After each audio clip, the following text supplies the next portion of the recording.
Welcome to Guys We Fucked. Guys We Fucked. Guys We Fucked.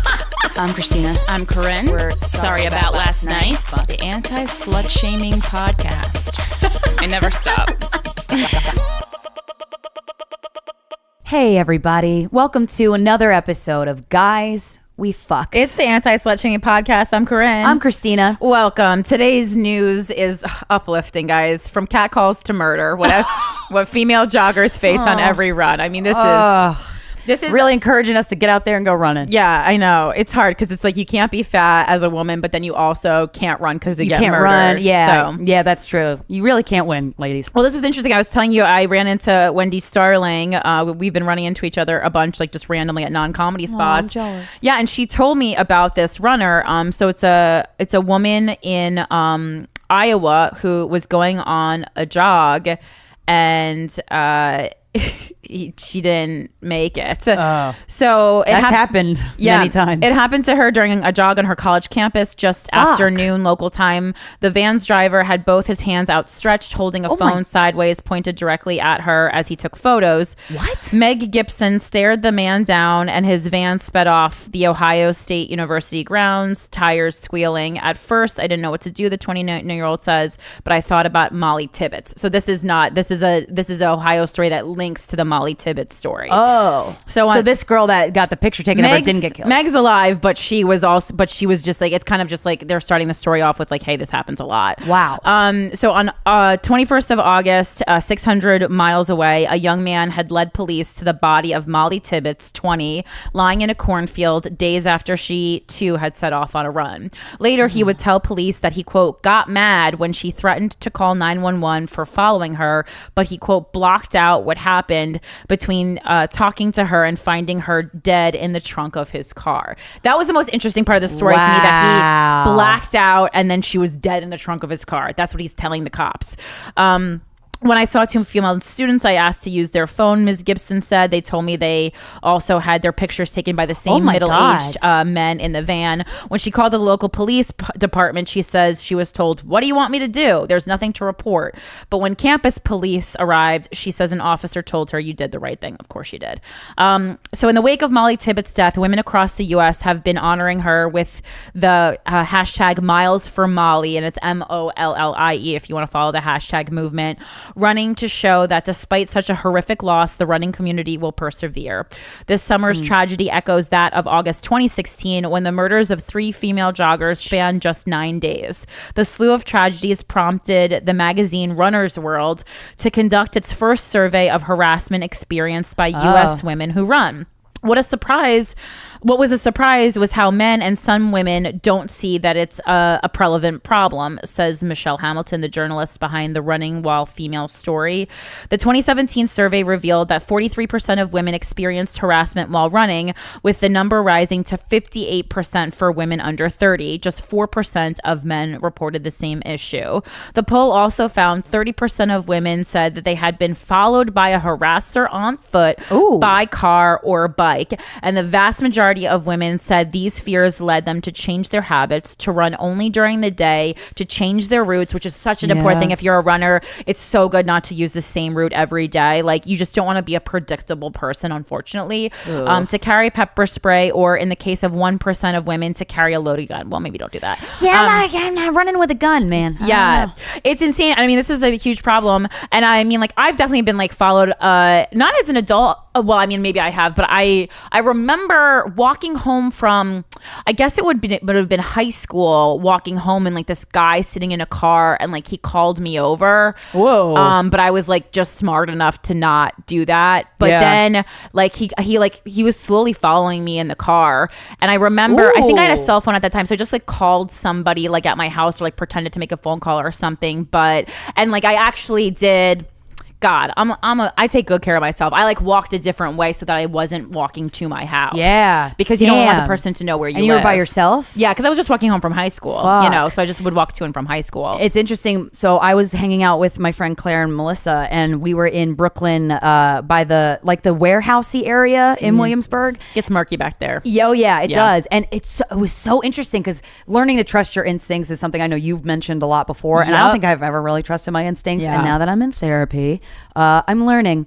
Very and it's great. important, yeah. But so I remember we were walking towards like a main street to kind of hail a cab, and I remember this dude was on one of it was a stoop, but a stoop by a dock kind of thing. It was like the metal staircase. Yeah. And I remember all three walked past. This guy swings around and starts following us. All three of us at the same time stopped in our tracks, and we went out back into the street, and he stopped and was lingering, and I said, dude, we're waiting for our Uber, can I help you? Yeah. And we had our phones out, and then he's like, and then he left. I'm yeah, because most times if you would dress a head on, all three of us felt that. Yeah. I used to jog, but now I just rollerblade, so no one really catcalls me in my rollerblades. Because they're scared. Because I wear padding and ooh, sexy. I know. Sexy rollerblading, I got real girl. bulky blades. Oh my God. But no one's into it. Also, too, from that survey, I bet you the harassment is probably a lot higher because people have headphones in. So how can you tell if someone's yelling at you? Yeah, well, headphones are also dangerous because another girl I used to work with was walking home with headphones in,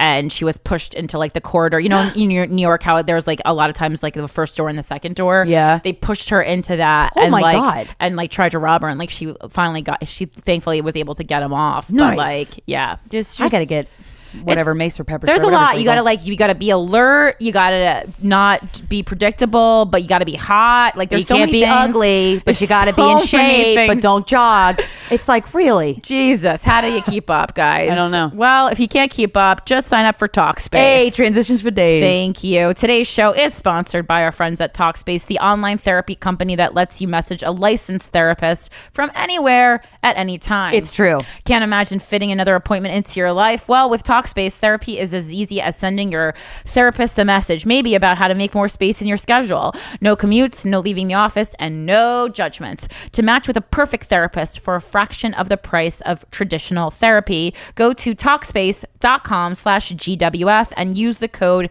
GWF to get $45 off your first month and show your support for this show. Again, that's GWF as the code and Talkspace.com/GWF. And these following cities are the last remaining cities to see the Bridget Bishop tour. Atlanta, Georgia, October 11th to the 14th. We're at Laughing Skull. Actually, all those shows are sold out. So if you got tickets, we'll see you there. It's going to be very fun. If not, I guess you can wait outside and we'll wave to you. Don't encourage. Somebody's gonna be like, oh, I can wave to them. Can I sniff your hair? No one's been creepy. No one's asked me. Sniff your hair. Ew, I gotta go. Chicago, Zanies. We're gonna be there Wednesday, November 14th through Thursday, November 15th. We're doing 2 shows. Rosemont, Illinois. We're also at that Zanies. Friday, November 11th, and Saturday, November 17th. We're doing 2 shows each night. Winnipeg in Canada. We'll be at Rumors Thursday, January 24th. Burr, bitch, through Saturday, January 26th. Go to sorryaboutlastnightcomedy.com/tours for the ticket link. And then absolutely. And then we have 2 special events coming up on Thursday, October 4th. October 4th, we are going to be in Newport, Rhode Island for one night, one show only of Guys We Fucked the Experience. So we're bringing it back for our friends at the Rogue Island Comedy Festival. Doug Key runs that one, great guy. If you want tickets for that really special show, it's going to be rogueislandcomedyfest.com. I think we also have the link on our website, but that's like a very direct way to get it. You want to get those tickets. The Rogue Island Comedy Festival is so amazing. I highly recommend, like, if you're a lover of comedy, if you want to make a trip and you don't live too far, to come see us, to come stay for the weekend. It's a beautiful town, and see some of the other great shows that they have as part of the festival. Truly my favorite comedy festival. I love it so much. And then additionally, Krystyna and I are doing a show together, the Bridget Bishop tour, one and only night in New York City, at the second and new location of New York Comedy Club on East 4th Street. And that show is going to be on Monday, October 5th at 8 p.m. So you want to head over to newyorkcomedyclub.com for tickets, and we'll also get those links up and going. That one's definitely going to sell out pretty fast, so you're going to want to get tickets for that ASAP. And that's going back to kind of like replenish funds for Guys We Fest, because we did spend a real good deal of our own rent money. So, it's all for a good cause. We're happy to do. It was wonderful, and New York Comedy Club was so nice to be a sponsor of that show. And then, guys, tomorrow Saturday, what day of the week? Okay, Saturday, 22nd. September 22nd. John Campanelli and I are doing a one night only of Order of the Okatvi. It's a cult/birthday celebration because me and John have been friends forever, and I didn't know that his birthday and my birthday are like 6 days apart. Oh my God. So we're doing a joint birthday/cult meeting show tomorrow, Saturday, September 22nd at Westside Comedy Club. Great comedy club. It's at 7 p.m. Tickets are $15, and we'll be tweeting about them. You can also just find it at westsidecomedyclub.com. And, bring an offering if you really want to be part of the cult. Oh. Preferably for Alfred. Guys, next Saturday we're bringing Glamour Puss back. Wendy Starling and I, we were on a little bit of hiatus because Mama was touring. And so Saturday, September 29th, at 7:30 p.m., Wendy Starling and I will be putting on our very first Glamour Puss in 2 months, I think, at Zinc Bar, as always, 82 West 3rd Street. Ticket link for the show is available in the description of this very podcast. Also, titties. Am I right? Titties, titties, titties. Using thousands of real women's measurements, ThirdLove designs its bras with breast size and shape, that's very important, in mind so that they fit impeccably and feel even better. It's true. I'm wearing one now. And now, since adding 24 new sizes, because every titty's like different, ThirdLove offers the most options for any brand, a total of 70 motherfucking sizes for your titties. Find your fit in 60 seconds online. Order and try it home with ThirdLove's new Fit Finder quiz. It's actually fun. It is. And takes less than a minute. No more awkward fitting room experiences. Uh-oh. Speak up. Oh, boy. The labels are even tagless, which I very much appreciate because that means they are not itchy, and I fucking hate. I'm itching bra tags all damn day, unless I'm wearing ThirdLove. Because ThirdLove's fit guarantees a perfect fit, returns and exchanges are free and easy. ThirdLove knows there's a perfect bra for everyone, so right now they are offering our listeners 15% off with your first order. So go to thirdlove.com, THIRD/GWF now to find your perfect fitting bra and get 15% off your first purchase. Again, that is thirdlove.com/GWF for 15% off today. Titties. Thank you. Big ups to SmartMouth. What you saying? Everyone wants to be confident and feel your best when you're up close and personal with people at work, with friends, or even during sex. But none of that matters if your mouth smells like a rotten egg. What? Wow, that's... It's like when Bette Midler cuts off Danny, the zombie guy's mouth in Hocus Pocus after it's been sewn shut. You love that movie. I fucking love that movie. It's my favorite movie in the whole world. Then it says, please speak about a time where you or a friend had an awkward, embarrassing, or bad experience due to bad breath. I mean, anytime you go to kiss someone and your breath isn't when you're not prepared for it, or like if you're eating something disgusting by yourself at a diner and then someone comes up to you that's like cute and you didn't expect them to be there. Yeah. And then you're like, hi, I'm just eating French onion soup and egg salad. Yeah, I mean, it's just not good. You need to always be ready. And I am actually obsessed with SmartMouth. I can't talk today. SmartMouth products. They sent us like little travel samples, which are airline approved. And then also I have a big bottle that's on my counter. I love it. It's really good. And I just like it. I like traveling with the packets. I always have like mouthwash packets like in my bag, in my gym thing. Like you just never know. And it's much easier than brushing your teeth. And also I just like hate those people. I know this is not... I just hate people who brush their teeth in the airport bathroom. Like I've never really seen that. I see it all the time, and I know it's like a thing to do, but like just bring a SmartMouth patch and like don't take up because we're in a rush. Like I gotta wash my hands. We need that sink, and also that bathroom's dirty. Yeah. Nothing ruins an intimate moment as quickly as bad breath, so we have to be smart about our mouth. SmartMouth mouthwash eliminates the bad breath causing sulfur from our mouths on contact and prevents more sulfur from coming back for 24 hours. SmartMouth even has a new premium zinc ion toothpaste. Used it, liked it. That was just voted quote best toothpaste for bad breath by GQ magazine. Ooh. This toothpaste is amazing. It will give you a new kind of feel, a smart kind of clean that you've never experienced. Get new SmartMouth premium zinc ion toothpaste next to SmartMouth. This is a lot of words here. Mouthwash. I can't say it. At Walmart and Walgreens. Pull a real Krystyna. I know I am. I just cannot speak today. Go to smartmouth.com/GWF for a $2.50 coupon. Again, that's smartmouth.com/GWF. All right, you got your therapy down, so you got your head straight. You got your ThirdLove on, so your titties are fucking fly. And your mouth smells good now. We're going to prepare you to get out into the real world with Lola. Support for today's show comes from Lola. Lola is a female-founded company offering a line of organic cotton tampons, pads, and liners. And now they offer sex products too.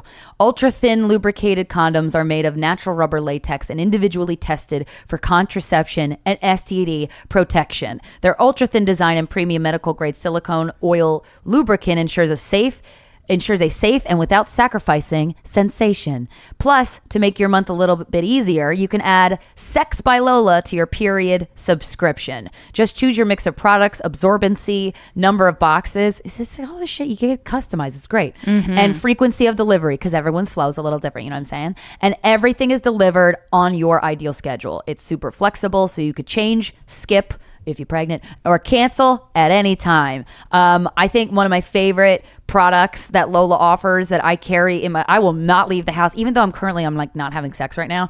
I still won't leave the house without it. Those Lola wipes, those fucking pussy wipes. Well, probably a more official name for them, but god damn it, I love them. We just call them pussy wipes here on the podcast, and but also it's not just about having sex, because feeling clean. If you go to the gym and then you have to run an errand after, you should use it because that's a way to prevent UTIs and yeast infections. Oh, really?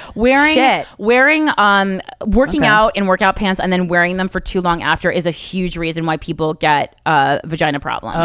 Huge problem, because there's all that moisture in there. It's the same as walking around in a wet bathing suit a lot of time. It creates moisture, which is how bacteria grows, and then before you know it, you're walking around with garlic in your pussy. And guys, you don't want that. I fucking love these pussy wipes. And the lube's really good too. I've used the lube. Oh, the lube is very smooth. And it really smells good. It makes me want to lick my own vagina. Yeah, and women own it. So that's reason. I wish I could lick my own vagina. Then I wouldn't need. And now, man, just kidding. For 40% off all subscriptions, visit mylola, MYLOLA.com and enter GWF40 when you subscribe. Yeah, so I'm not having sex. I'm gonna say, I was like, it says personal shit. KH, no sex. No sex. I'm reading the not because of lack. I mean, no, it is. It's fully because lack of offers. Oh, really? I thought this was like a thing No, I'm not putting myself out there. Yeah, I'm closed off. I feel it, but it's good. It's good. I've gotten some offers, and it's nice to get them. Right. I can't right now. And to respectfully decline. Yeah, of course. But I feel like I just. Like that sex that I had with a sex worker, that was like the most emotionally safe sex I've ever had in my life. Interesting. It was a truly great experience. And I realized I don't think I'm capable of having sex without feelings. I don't think. It's not for everyone. Because I have to have a crush on the person even a little bit. Yeah. To just a little crush. Like when I say feelings, I mean like something. Sure. Like something sparks. Like I can't. Although the sex worker, there was no feelings and it was wonderful. So I don't know. I'm confused. But I mean, the attraction is it's not an emotion, but it's like a feeling. Yeah, it's a feeling that makes me feel very alive. And I'm not.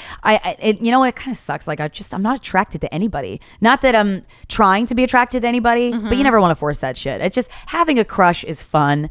It seems to me, though, for my personal life, it fucks it up more than it makes it life better. Because it's very distracting. Yeah, I was gonna say it seems to distract. Yeah. But the other thing I wanted to say, just really quick, I'm so sad. My ring, I had a. I don't know if anybody out there. It's worth saying. Oh yeah. So when Corinne and I flew back from Edmonton, Alberta, in Canada, there's a ring that Steven gave me. It's a bullet. It's a bullet on a ring, and I've brought it every single fucking show we've ever been on. Many of them to Canada. I fly with it all the time. TSA usually. Sometimes I'll check. Sometimes they'll be like, "There's a bullet." Oh, it's a ring. Okay, and they put it back. And they're not TSA. I don't know what they call them there. But the airport security, they had to take it away, and I asked if there was any way to mail it. That ring means a lot to me. And I'm trying to get it back, but I don't know how. So I'm just going to put that out there and see if anybody, happens to work at the Edmonton airport. Because I don't know, maybe the security people took it from. So because I asked them, like, what do you guys do with it? What are you going to do with it? And they're like, I don't know. I'm like, oh. And I remember going, and actually I told my therapist this, and she's like, you're starting to protect yourself. Good job. Because when first they were going through my bag, and we had been given sex toys, and then I brought my own vibrator on the road with me. And so I feel like, and I not hid it in my shoe, but I put it in my shoe for storage. And I feel like I thought they were digging for that. And I was like, guys, it's just sex toys. You can, they're in the shoe, it's just sex toys. Right. And then they were like, no, this ring. He's like, you can't even have this in a checked bag. Right. And I asked, I was trying to be very polite without losing my mind. And I was like, but I've flown in and out of Canada for 4 years with this ring, and no one's ever even winked at me. Right. Blinked an eye. You know what I mean? And he just didn't offer me any other reasoning. And I started to cry in the airport. I was so upset. And then Corinne started to like come in and talk to him. And I was like, you know what? We got to go right now, because if we stay for one more second, I'm going to get arrested. I'm going to say some shit. My temper is going to flare, and we just got to walk away. It's just a thing. So I don't know if anybody knows the ins and outs of that. Email us, because I would love that ring back. It means a lot to me. But if not, it's okay. Well, it's just confusing because in other airports they have a bag that they will like they mark up the price so much, but they'll give you a ticket and you can mail it back, because that happened to me in London. Yeah, they didn't even give me that option. It was for I think it's because it was a bullet. I think is the thing. It's a ring. No, I know. Yeah. I was like, so we tried everything. I was like, a dead family member gave it to her. I know, that was very nice. Well, I just like, I love a good lie when it's against TSA really, because they're just, I mean, it's like sometimes like I know people are doing their jobs, but it's sometimes like just use like human logic, and I don't know why people don't use that. Yeah. It's like just use logic. Be a person. I used to let people do shit all the time in the spa, because I was like I use my own brain, and I was like, nice. Is this gonna hurt anyone? Is this gonna affect the business? No, it's not. So just let them fucking do it, because that's how being an independent thinker works. So what I wanted to talk about was on the plane home from this same Canada trip, I coughed. I was like very fucked up and like kind of like awake, asleep, like my sleep schedule was all messed up. And on the plane, I watched the Mr. Rogers Neighborhood documentary. Yeah. Did you see that? Yeah. It was so good. Saw it in theaters, yeah. I literally cried for 90 minutes straight. I cried the whole, yep. I same. literally couldn't stop. And like, I feel very, good thing I had no one else in my row, but I also feel like very comfortable crying in public. So it didn't matter to me, but the whole thing was great. I highly recommend, watching it if you have not, but it was really interesting because one of my favorite parts, and it was near the end of the documentary, and it's not ruining anything, except for the end of the documentary, but, they interviewed a lot of friends and people who had worked on the show of Mr. Rogers. Yeah, the crew guys were so funny. And they said, Mr. Rogers was all about like helping, and all they said was take a minute, like a literal minute, and we're gonna do it here, to think about a time that someone helped you, or like someone who has helped you in your life. And I think it's so great because a lot of times, like I know especially for me, like one of my big things that I'm always complaining about is no one helps me with anything, or very few people. I don't want to say no one, because that sucks to the people who do, but like very few people help, and I feel like I'm always just like fucking helping everybody else, or like getting everyone else's shit together. And it's like, when do I get the opportunity to be helped? Or to or just like to be the fucked up one. Mm-hmm. And so I thought it was very good, and it's nice to stop and appreciate, even when you feel mad or bitter, people who have helped you, because the people who have helped me a lot, and I don't want to forget them. So we're gonna take a minute, and we're gonna be silent for a whole minute here on the Guys We Fuck podcast, which I don't think has ever happened, and just think about someone who has helped you, and that's that.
Okay, and we're back. Whoa. It was good. I went all the way back to middle school. I thought of a bunch of people. I started crying. I was like, let's see if Krystyna can get through this without crying. I can. It's almost impossible. I don't think anyone in the documentary got through it without crying. God, that documentary was beautiful. It was so beautiful. I've never cried so consistently throughout a movie. Well, because I'm just like, man, people just need to help each other. Right. I was also like fucking exhausted and hadn't slept, and airplanes make me cry, but there was just something about that documentary. Holy shit. I'm going to read an email real quick. Okay, before sure. we bring our guest on. The subject is, they brought all the doctors in to look at my vagina. Hi. Of course, I have to start by thanking you both so much. You've done all you've done, not only for me, but for so many other people, and it's inspiring to say the least. Thank you. Please bear with me. I've had a week from hell, and I'm about to complain my ass off. Go for it, girl. So 1 week ago exactly, I felt a bump inside my vagina. It felt like a small ball was stuck underneath the skin directly inside of the my left wall. And upon examination, saw that it was slightly protruding. This was uncomfortable and extremely painful. It being a holiday weekend, I couldn't see a doctor until the following Tuesday, the days before which the bump grew in size and discomfort. This had happened about a month before with a smaller bump, and when I had gone to a women's center, they brought 2 doctors in who said they didn't see anything but could feel that my bowels were full and maybe I should just poop. That left me feeling crazy and upset, but eventually it did go away. So come Tuesday, I'm sitting in the doctor's office, pantless, with the thin pink cloth over my lap, when in walks the same doctor. I was in urgent care and didn't have my own GYN, so I had to see whoever was available. She remembered me and she seemed really nice, just young and obviously still learning. She could definitely see what I was talking about this time, but was unsure what it was, and brought in another doctor. She too was unsure and went looking for someone else. I can't tell you how embarrassed and uncomfortable I felt sitting there, having been in pain for 4 days straight, to be told they don't know what was protruding from my vagina. In the end, they ended up giving me some bacterium and medicine to help with inflammation, and made a follow-up appointment for 2 weeks. Since then, the pain has developed. The swelling has gone down, but I'm in such intense pain. I'm going into the shower every 2 hours and popping Benadryl every 3 hours just to stay sane. Meanwhile, I recently decided to go back to school, and there are complications that are making me unable to have access to my classes. But somehow amongst all this, my boyfriend is the biggest problem. I'm usually one who has a high pain tolerance, likes to take care of myself and keep the complaining to a minimum. Corinne? But I don't know what it is about having complications with my vagina that makes me feel insane. Oh, girl, I hear you. I feel so out of control and irritable. My boyfriend came over when this first started, and before we took a shower together, I grabbed him and said I was so sorry, but I wouldn't want to hook up with him. I was in too much pain. We usually had sex in the shower. He said okay, but he kept playing with my nipples and trying to make out, so I caved and gave him a blowjob. At the time, I thought it was selfish of me to not hook up, but now I am livid. He keeps saying he is sorry for what I'm going through, but I can't help but feel he isn't taking me seriously. I know there are worse things that can happen, but right now this feels like my world is falling apart, and on top of it, I'm afraid to invite my boyfriend over to comfort me because I don't want to suck his dick. Is there anything I could say to him? And am I just complaining too much? Or did he just give me insight into all he cares about? Sorry for the length. Don't apologize. Would give more background on our relationship, but didn't think it's necessary. Anything you could say to help? Thanks for taking the time to read. Yeah, I mean, he's being insensitive, and you need to tell him that, hey, when I told you I didn't want to have sex in the shower, and I'm going through a lot on top of that, and you kept playing with my nipples, I felt disrespected and not heard, and it was an insensitive move, and I hope that you don't just view me as a sexual object. And if he doesn't respond to that, then you dump him. Our guest. Very excited to interview him. That's a good answer. No, that's good. Okay. I think you have to verbalize shit, because I've made the mistake of not verbalizing shit and assuming that the person should know. You already verbalized it, though. You made it very clear that you didn't want to hook up, and perhaps given the BJ, maybe gave him mixed messages, although I know why you did it, because you felt bad, and you should never suck a dick because you feel bad. Oh God, no. I can count. I need a lot of hands to count all the dicks I've sucked because I felt bad. Well, and additionally, my only thing is that when she expressed, I don't want to hook up, like, I don't think that I don't think that I mean, that should be enough, but I also don't think it expresses the emotion behind it. Yeah. And I think that that's the important missing link to say, it's not like I'm just not in the mood. It's like, and you might interpret it that way. I don't know. It's not, it's just like, I am going through too much right now. And also like your vagina's in pain. Like it's Dude, just insensitive. I get insane too when something's up with my vagina because you feel it every second of every day until it's gone. Well, I feel like I totally understand. It's kind of like the operating system, like home base of like a woman's body is like the vagina. I know it's weird, but like everything runs off my vagina. I feel like kind of just yeah. I need to reroute. Yeah, reroute. Yeah. Guys, this week's guest, so amazing. He's a stand-up comedian. He's a co-host of the podcast Flagrant 2 with Andrew Schultz. Please give it up for our friend Akash Singh.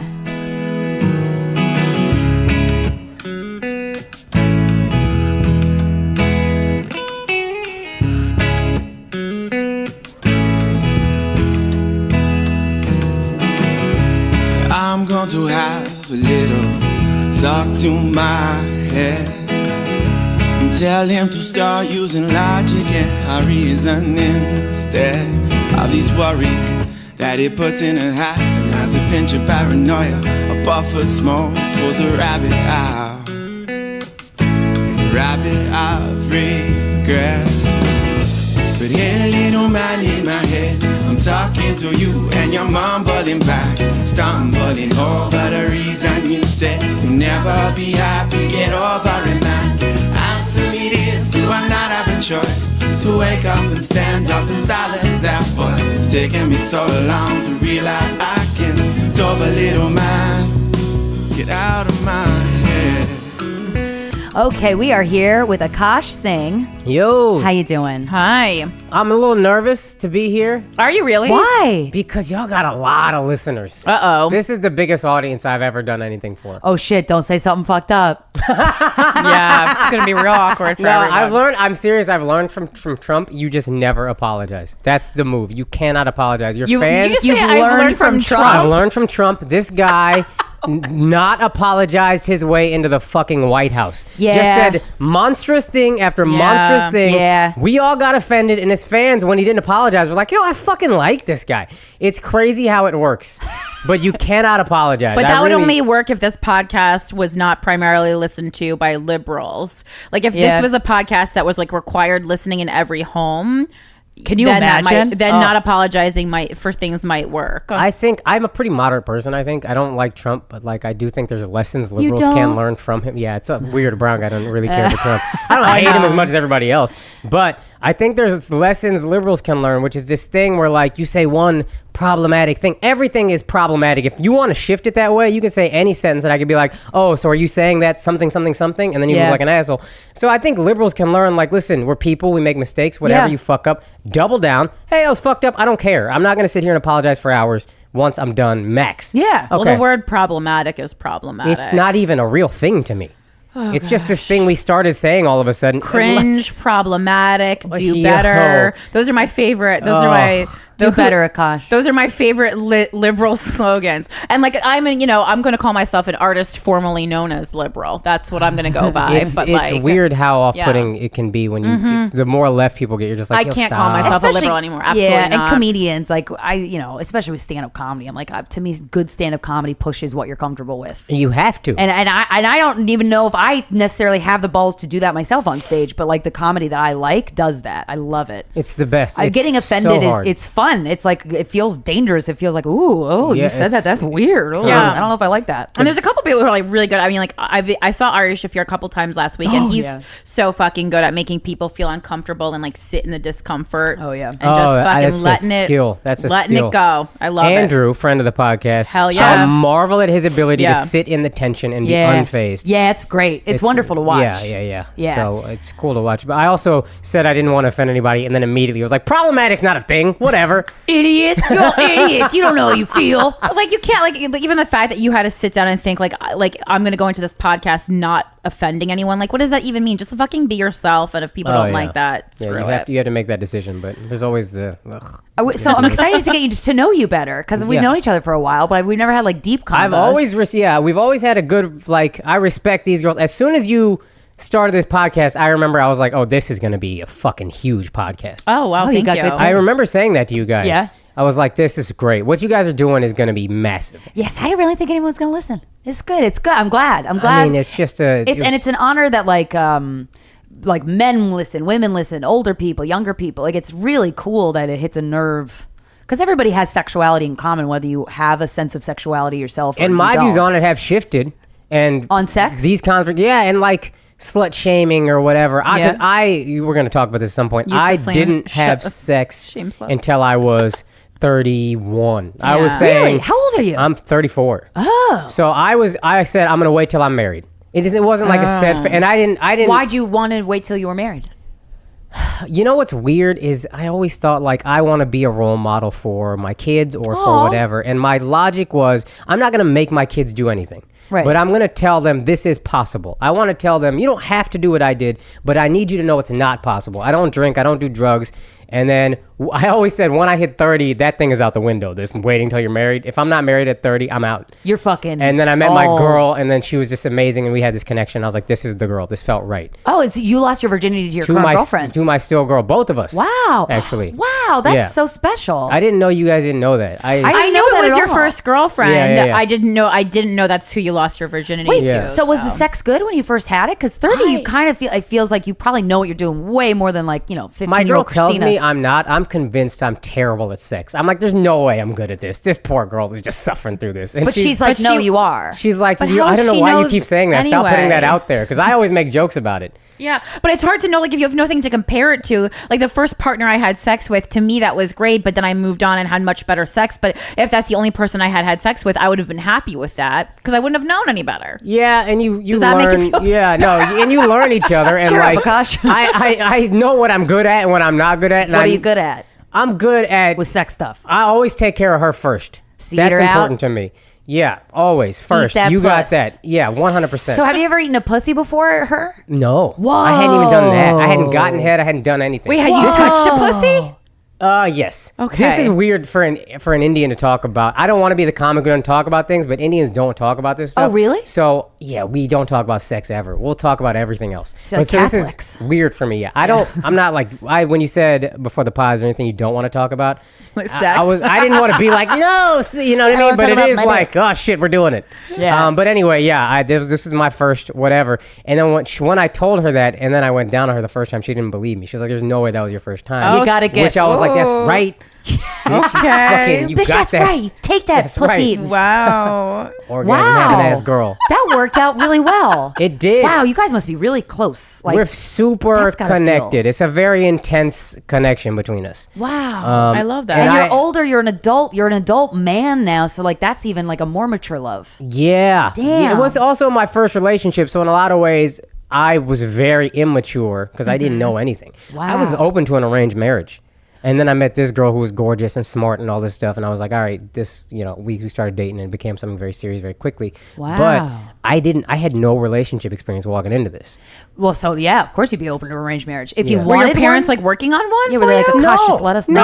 No. Oh. And it all worked out, but I was like, Mom, what are you doing? Like, I'm the only Arranged, Indian man. kid that's open to this. And you're just like, nah, I want you to figure it out. Oh, really? Yeah. Did Progressive your parent. parents have an arranged marriage? Yeah, my parents Wow. didn't meet. My dad didn't know he was getting married until his wedding day. What? Which is- That's the worst episode of Punked ever. He didn't know he was my getting married until he God. showed up to the wedding. No. He was at arranged marriages back in the day. Typically, you met once, and then if the future husband and future wife were like, this is a good match, then they just got moving. Sometimes you didn't meet until the wedding. My dad was at another family member's wedding.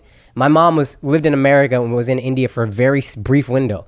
So they met her. The family liked her. My dad didn't meet her. And they were like, this is the girl. Let's do this. So my dad's at another family member's wedding. And then his two little cousins are like, they come up to him. They're like, you tell him. He's like, somebody fucking tell me. And they just say, you're getting married today. And that's it. He's getting fitted for clothes on the way to the wedding. Real crazy. Real and then your crazy. parents are still together? Still together. Do they like each other?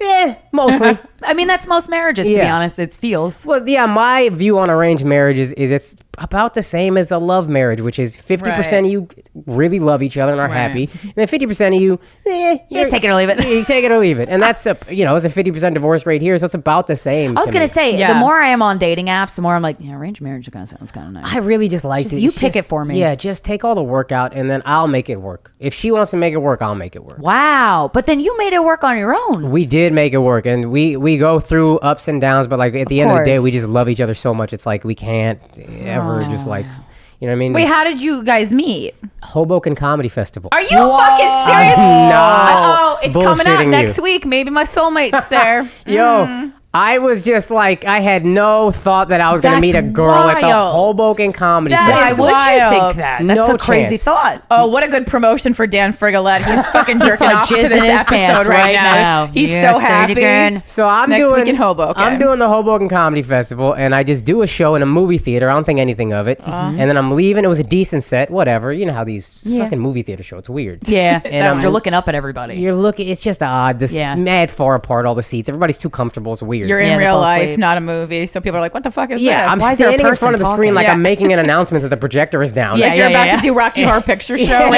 reenactment. never good when there's a guy in front of the movie it's screen. never good. Like a fucking usher telling you got to come back next week. But then I'm leaving and I see this girl walking and she's got a not great ass.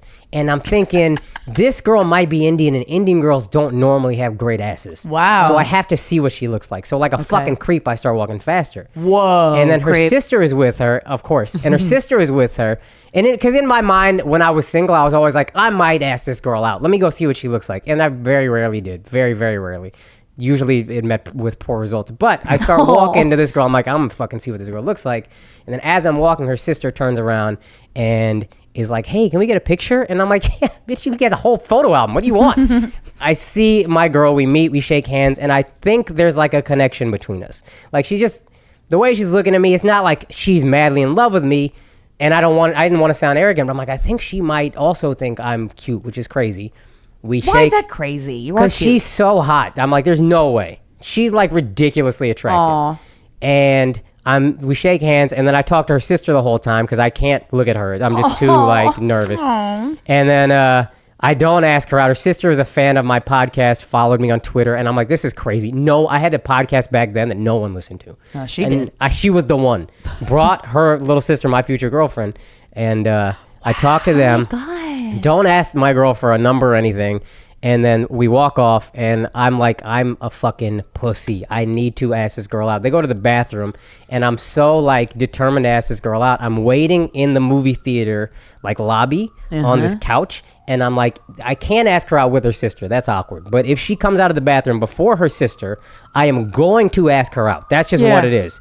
And they come out at the same time, and I'm mad disappointed. And then I say something super corny. I'm like, all right, guys, keep in touch. and Keep listening to my podcast. as soon as I said it, I'm like, who the fuck says keep in touch? You fucking dork. In a yearbook. Yeah, oh my Tags. God.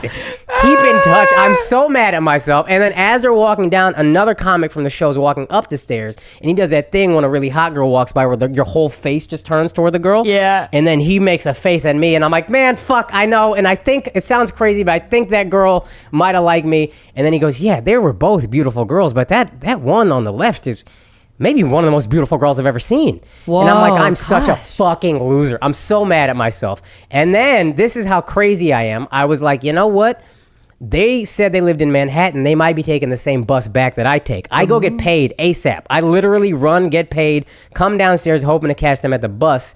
And then I see them waiting outside for an Uber, and I'm like, yo, just take this bus. It'll save you like $60. It'll get you to the city faster. So we had a 10-minute walk. Another comic was with me. He wingman talking to the sister. Yeah, and good I didn't friend. realize his sister, my girl was into me. Apparently she was watching the show like, oh my God, he's so cute. So her sister was talking to the friend like, okay, you guys can chat. Yeah. And she was helping out. And my girl was super cold. She was super underdressed. I had an extra jacket, and I had a jacket cold. and a I hoodie. think you meant like she had a cold heart. Oh, no. She was, we were walking Physically outside. freezing. Yeah, I'm rambling through the story, but we're walking outside. She's like shivering.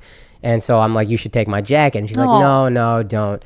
And then, yeah, it wasn't that chivalrous. Oh. And her sister is like, take it. And I'm like, that's right, bitch. You took my jacket. Now you owe me a number. In my mind, I don't say I was like, you anything. didn't say But that out loud. in my mind, I'm like, yeah, gotcha. Now you owe me you something. owe me a you owe me number? courtesy somehow. You know what I mean? Well, you knew she liked you back. You had the feeling. I had a feeling. Yeah. But then we talk on the way back, and then she said she's 9 years younger than me, which I was like, I was 31 at the time. She was 22, and I was like, Oh, wow. This is a big gap, and this is whatever. But then we're talking, and then she had just finished like a co-op at Goldman Sachs, and then she had another one at Johnson. And I'm like, this girl is super hot. She's Indian. She's smart. Like, you have to do. There's nobody going to come around like this again. Yeah. So we exchanged numbers, and then we texted, and then she lived in Philly, and we were doing distance for like until a year ago. So for 2 years we did distance. Do you live together? We live together now. What was the We're getting our own first time place having soon. sex? Was it like, and how far into the relationship? It was were a you- nightmare. It was a disaster. Like, I didn't know at all what was going on. We knew this was the right moment for both of us. When'd you tell her you were a virgin? The second date. I Yeah. spent a weekend in Philly. She was like, I live in Philly. And I had good friends that lived there, but I was like, I'm in Philly all the time. Mm-hmm. And then I immediately texted my friends, like, oh, I'm coming to Philly in 2 weeks. I have to. Yeah. But then we talked. The first date was great. I'm still nervous. I'm like, there's no way this is going to work out. This girl is hot. It's not going to work out. But like, we're still talking. And then I told her the second time we hung out. And then because she told me she was. And I didn't I didn't think she was. I was like, a girl Were this you hot. relieved? I think a bit. I think when I was younger, I was like, I would like for my girl to also have waited. And then as I got older, I was like, no, who cares? Yeah. And then when I found out she was one, I was like, all right, that's actually really cool that we could, we both really like each other. And if it goes that way, we would be each other's Yeah. first. And then when we both felt like the moment was right, we did it. And it didn't go well at all. Why? You just... There was fit Right away. issues. I couldn't really Fit find issues? You it. got big It old was dick? like a whole thing. You couldn't find the hole? But finding it is hard even when you've had Very sex for hard. a long time. I always say it's like when you get in the back of a dark Uber, it's a new car, and you can't find the buckle. That's what it's like. Totally. Every time. Don't ever feel bad about that. Guys, So don't ever feel bad. Now she just handles it. I'm just, when you're ready, you buckle the seatbelt. Yeah, a lot of You know what I mean? a lot of times guys will hand me their dick and be like, "You put it in." And I'm like, that's because you can't find it. It's Yeah, fine. of course. Of There's course. There's a lot going on Any down guy there. trying to sell that as sexy is not. It's not. It Put is me literally. inside you. But I mean, it's a fun line to hear. if I'm with like an older person in a car, I buckle the seatbelt for them. Yeah. I am just as inept as that older person. Yeah. I need you to buckle for me. You Yeah. got to handle that. Totally. Yeah, that's respectable. But so she put it in for you. Well, the first time, again, fit issues, and I didn't What do know. you mean? I assume I'm supposed to be able to find it on my own. Because Yeah, I understand that. You know what I mean? I'm like, what the I'm freaking the fuck out. I'm like, Did you finger her first? Was it? Yeah, no, we had done everything before that. And then I Yeah. was just like, I said, do you want to do this for sure? And then she nodded her head, yeah. And I was like, all right, cool. I wasn't going to just. How I long wanted- into dating was it? It was pretty quickly. It was like the second or third weekend we spent together. Oh, okay. But we both knew we were ready already, and then we met each other. Yeah. And it was like, this Wow. is the person to do this with. That's like a great... Wow. And you know what's crazy is there was a girl before that, like a few years ago, and she really wanted to have sex, and there's something... This is so corny for a dude to say, but there was something in me that couldn't do it. I was like, no, this doesn't feel right. Doesn't feel right. And then this girl, everything was like, this is right. This is the one. Do you feel like as a guy, though, that you should... Does it feel corny for you to say that because dudes should want to have sex all the time? Yeah, and it's just like... Pussy, And that's not true. Yeah, but, you know... But yeah, I always wonder, like, if guy... I mean, I'm sure that would affect the guy in a the negative way. ridicule. That's got to suck. I had to own being a virgin because I knew everybody's gonna make fun of it, and they did, Right. and it's valid. And I get like in society that's a weird thing, so whatever. But I also, just keep in mind like that's gonna be really cool if my kids and I have a sex talk. I want to marry this girl. We can honestly say, Yeah. we were each other's first. Yeah. we waited. So it's possible, and it was great, and you don't have any regrets. I don't have any regrets. I wouldn't take it any other like. And this was something like you totally had on your own idea to wait, or do your My parents? dad didn't even force me. My dad's sex talk Okay. was actually pretty dope in retrospect. Really? He said like in the Gita, which is, I don't even know if this is true because I read the Gita and I don't remember this part, but maybe said another Hindu text. He said, they say that sex is the closest you can get to heaven on earth, but it only means that much if it's with somebody you care about. That's So kind of make true. sure That's though. really it's nice. somebody I you like care that. about. That's Which a is a good really sex great talk. sex talk. He didn't I tell you thought. where to put it in, though. No, he Could've- didn't could've walk used me that through any info. of the mechanics, this guy. That's what I'm gonna And do with then my you put kid. it in Listen. this hole, not the other one. This hole. I couldn't find any holes. You couldn't find the butthole. It was either. a spiritual talk. I am Yeah. shooting darts in the dark at this point. It's Aw. just pitch Well, I do black. think like a lot of people, and I feel like I'm guilty of this too. They don't have respect for sex. Do you know what I mean? Yeah, and yeah, like yeah. meaning like treating it like, no, let's like do it right if you're gonna do it, and that's But- wonderful. And that was it. Like I said initially, like with the slut shaming thing, anti-slut shaming, I was like, I don't respect guys who fuck a bunch of girls. really I interesting. don't think I understand evolutionarily the biology of it. Yeah. But like a guy who has sex with a bunch of girls is the same to me. I'm not even bullshitting as a comedian who's good at impressions. Cool, that's a skill. It's not easy to do. Right. But I don't elevate you in any way in my mind because you fuck a bunch of girls. Right. Cool, you don't can do that. That doesn't deserve elevation. Yeah, it's not easy. You can do that. Cool. But Yeah, I don't yeah. think you're cool for it. Well, I think there's different interpretations of anti-slut shaming because I agree. I think sometimes it's been misinterpreted as like, fuck as many people as you want. And like, while that is okay, I think it's okay. That's for the not right reasons. really, that's like not what I'm on this podcast, like standing up for week after Yeah. week. Right. It's more like ownership of your own body, especially as women, because we're so often told what we can and cannot do with our bodies and how we can dress. So that's what it's more about for me. And I Yeah. also shifted. I remember with the Aziz thing, I had a big revelation of like, whatever we think of that story, my girl was saying like, sometimes you are uncomfortable as a girl saying, saying no. You have to you feel like you have to say no, even if you want to. And I was thinking, if girls were more comfortable saying they wanted to have sex, then we wouldn't have this miscommunication so often. True. Because there's a thing where with a guy, we're like, the no, I have to respect it as a no, but sometimes a no doesn't necessarily mean no. And that can be dangerous. And if girls were just free to say, hey, I want to have sex, we clear up a lot of that miscommunication. Yeah. I think, I love hearing a lot from female listeners of the podcast that they feel more comfortable like engaging in sex or like hitting on a guy. I think women should hit on men more just because We love that. Yeah. It makes our fucking day. And it feels good. I like hitting on guys. I mean, when for it you. doesn't go well, it's like, but it's like, okay, Shoot your fine. shot. That's what they tell It's guys. okay. Shoot your shot. I've gotten rejected so many times. It's okay. Like, it's not that big of a deal. It doesn't feel great. It actually, But- I think, in the long term, makes you better. The more immune you get to rejection, the better you are off in life. In anything. Yeah, In anything. That's great. Wow. But you guys have good sex now? Yeah, we have fun. You know what I mean? Yeah. We have fun. And It's we've learned interesting, each like, other that you're and what living we together like. too though. Like that wasn't like an issue with your families. It's not completely cool with her side of the family. Yeah, because I was like, oh, that's like so. It just seems like because you're coming from these like traditional Indian families, but then Her family's more traditional than mine. My Okay. mom moved here when she was 14. Okay. So Okay. she's like, I get it. And we don't Yeah. have real talks about like what if my mom listened to this podcast, I'd be fucking horrified. Oh, really? But, oh yeah, she is not even going to know I mean, this existed. this isn't Yeah. for most parents, like Right. whose True. kids are True. on I would be it, horrified you know? if my mother True. listened. Like my Fair mom enough. listens, but that's weird. Fair enough. Hi. But her Dive grandmother called me from India and was like, you need to marry this girl if y'all are going to live together. And what'd you say to that? I basically was like, I just want to have more stable income and money for Yeah. a ring. This year's been pretty rough financially. So I was like, listen, I want to. This is the girl I want to marry. I just need stable income. Yeah. But she comes from an Indian background where it's like, you do that together. That's what you got, arranged marriage in India, and then you figure everything else out, whatever. Oh. So she kind of gets that, but she's also like, whatever, get married, figure it out. Yeah, Get the yeah. marriage taken care of, which Yeah. I get. Yeah. But I know my girl wants a nice ring and she wants a nice wedding and she's willing to not. She's willing to willing wait. to say like no. She's willing to say like I don't need all that if I'm with you, but I still want to give her a ring that she's Yeah. proud to have and like all that stuff. Aw. The ring thing, I don't know. I've been thinking about marriage traditions a lot lately, and the ring, I'm like, I don't know. Buying an expensive ring, I don't know. I mean, I understand it's a sweet gesture, Well, I'm but with I'm you. like, it doesn't really mean it's a ring. I mean, what it symbolizes means so much more than the actual. How many carats? Where'd you get it? How much did it You cost? hear that, baby?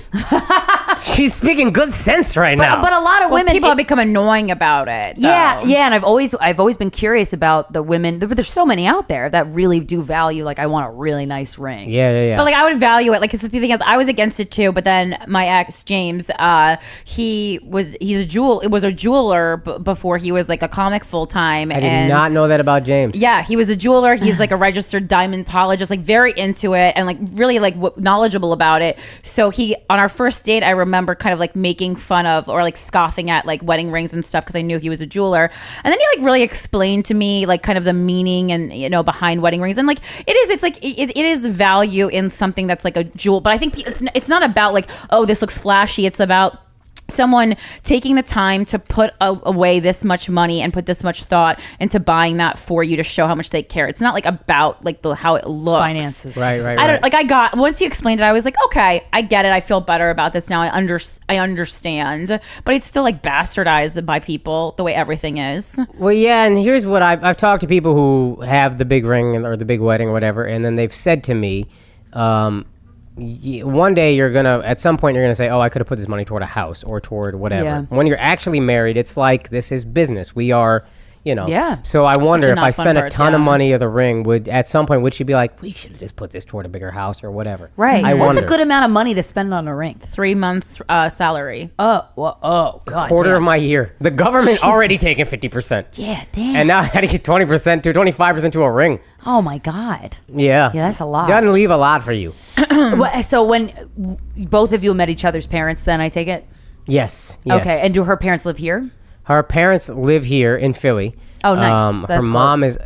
her mom is saying, and I'm pretty sure it's going to happen, she's moving back to India to take care of her folks. Oh, okay. Because her parents aren't, they're getting older or whatever. Yeah. And that's kind of the oldest child's job, is to take care of the parents when they get older. Oh. My grandparents have all passed away, so my parents ain't going nowhere. Yeah. Yeah. And they're both in Texas. Oh, okay. Cool. Are you the oldest child in your family? I am not. My brother is 6 years older than me. Yeah. Is he Yeah, married? it worked out. Wow. Oh, I like being the youngest, huh? Is he married? No, he's not married. So Okay. that does put extra pressure on me of like, grandkids. Is he come on. dating? I don't think so. Oh, okay. Which You guys are close, at huh? this point I've told him. Well, I don't know if he'd be embarrassed to tell me or something Oh, because okay. we've all made it a big deal. I said to Wow. him like, look, man, I don't even need marriage. Just make me an uncle. I don't care how it Yeah, happens. being an aunt is really fucking fun. It's the I'm- best thing in the whole world. I'm dying to be an uncle. I Yeah. love kids. Yeah. Sounds like the best thing in the world. How many kids? Do you want to have kids? Oh yeah, I want kids. How many? We talk about this. She says 2 or 3, but she's leaning toward 2 these days because as she's reading about how hard on the body pregnancy is. Yeah. I'm saying give birth to 2, adopt 1. There's mad kids in Oh, India that yeah. need homes. Yeah. I would love to do that. Oh, that's such a Yeah. nice idea. yeah. Wow. I would love to do that. Do you guys go on sexual adventures? What's a sexual I adventure? don't know, like going to like a theme park? no, like go to a sex club, go to a strip club, and then fool around afterwards. Go to No, we haven't take done a any of workshop. that. I don't know. I was like, you didn't really give me those vibes that you were doing. I didn't know. I didn't even know what a sexual adventure entailed. Yeah. Well, at the beginning of your relationship it was having sex. And Yeah, now- yeah. and, Oh, I mean, that was an adventure for sure. Yeah, of course. Yeah. It always is. It's a roller coaster. Was it ever on the table to date someone who was not Indian? Not for me. You're just not. You're I'm just not attracted. I'm curious about that. There's definitely, I'm definitely attracted to women of other races, but I've always thought I'm super proud to be Indian. And I think, first of all, I always think it looks ridiculous when these guys are like pointing out racism that white people do this and that. And like, Indians will do it too. Oh, how can you do this to Indians? We're such victims. I love being Indian, but then they have a white wife. And I always thought the optics of that, I didn't want that for myself. Right. Where someone could call me out and be like, you talk all this pro-India stuff, and then you got this Korean wife or whatever. Look a little weird, right? I agree. Yeah. Yeah. Not that it's completely fraudulent or whatever, but I just didn't want to have to deal with that. Yeah. And also, I do think we come from a beautiful, beautiful culture. And Yeah, you growing do. up, I was never proud of it. I was very ashamed How'd you learn of to it. be proud of it? I think, honestly, I just dealt with enough racism in Texas that I finally had a revelation where I was like, you are never going to be them. You are Indian. White? White people. Yeah, I grew Yeah. up around mostly white people. Suburbs, What kind of whatever. racism would you experience? After 9/11, it was a little rough. Oh, Just yeah, comments here Jesus and there. Christ, People yeah. egged houses, whatever. It wasn't like my life wasn't in danger. People went through Yeah, worse. but that's still yeah, degrading and fuck you. And as a kid, you get a little embarrassed, and so you get embarrassed of your culture, the thing that's causing all this. So you're like, Right. well, no, I don't want anything to do with that. And they just like didn't understand that like the Indian is not Muslim. Or- No, that was not that even... was like not even on the table. like different countries. Like I don't very think different. we were that nuanced as a country in 2002 or 2001, but especially in the South. Yeah. yeah, damn, Texas. Right. And then I remember I got my white best friend was driving. We were driving to St. Louis, and in Calera, Oklahoma, a cop pulled us over, took him out of the car, and then he started questioning me in the passenger seat about whether or not I had drugs in the car or whatever, all this stuff. And this was at the time there was a PSA that said basically, if you buy drugs, you're helping fund terrorism. Whoa! Oh, I don't know if you guys. There was a PSA that was going on. I was in 8th grade when 9/11 happened. So I was in what are the 11th Twin to 12th. Towers? I'm a little older, but they were saying that like if you buy drugs, you fund terrorism. And then 6 months later, this cop is. My white friend was breaking 4 laws. No, he had no shoes on, which I think was illegal. He didn't have can't drive insurance. without shoes? Yeah, that is illegal. It's 100% illegal to drive barefoot. Speeding, didn't have his required glasses on. Cop just pulled him out and then questioned me. Yeah, this guy's supposed to be driving And glasses. he didn't get any flack for any of that shit. He sat him in the police car and then was like, "Why is your friend so nervous?" And shouts to Peter, to my best friend's credit, he had my back. He goes, "He knows what you're doing, man. He knows where he is. Like he understands what's happening. That's why he's nervous." And I will always admire him to this day for that, because it would have been easy to be like, "Oh yeah, I'll talk to him," you know? Right. Yeah. But we're in the middle of nowhere in Oklahoma. Yeah. And that moment was like a real, like I was angry for a long time. I was gonna say that I would imagine that would really fucking infuriate me, and I can't. Yeah. And were you angry while the cop was doing it because you recognized what was happening? At first, I was just thinking, if I act, this is a weird thought, but at first I was defiant, and I was like, I almost got out of the car. I was like, "Search the car, man." And then I was like, "Oh, you know what? Maybe if I act nervous, he'll feel bad for what he's doing, and he'll not give my friend a ticket." I understand that. Yeah. Which didn't work at all. It just made me look suspicious. But I remembered that, and then I was angry for a while, and I was real like racist for a while. Like I made white jokes and whatever, and because that was the moment I realized you are always going to be different. But the good thing that came out of that is eventually you grow up and you learn people are people, and there's shitty ones and there's good ones everywhere. Yeah. But also I was like, you are from a place that you have to embrace. Learn to embrace. And then as I started to embrace it, I was like, oh, this is a beautiful culture. Oh, Indian culture is a lot amazing. of beauty here. And that's when I got more and more. I think I overcompensated early on, being like super, super militant. But now I'm still like incredibly proud of it. And my thought is I want to have Indian children. Yeah.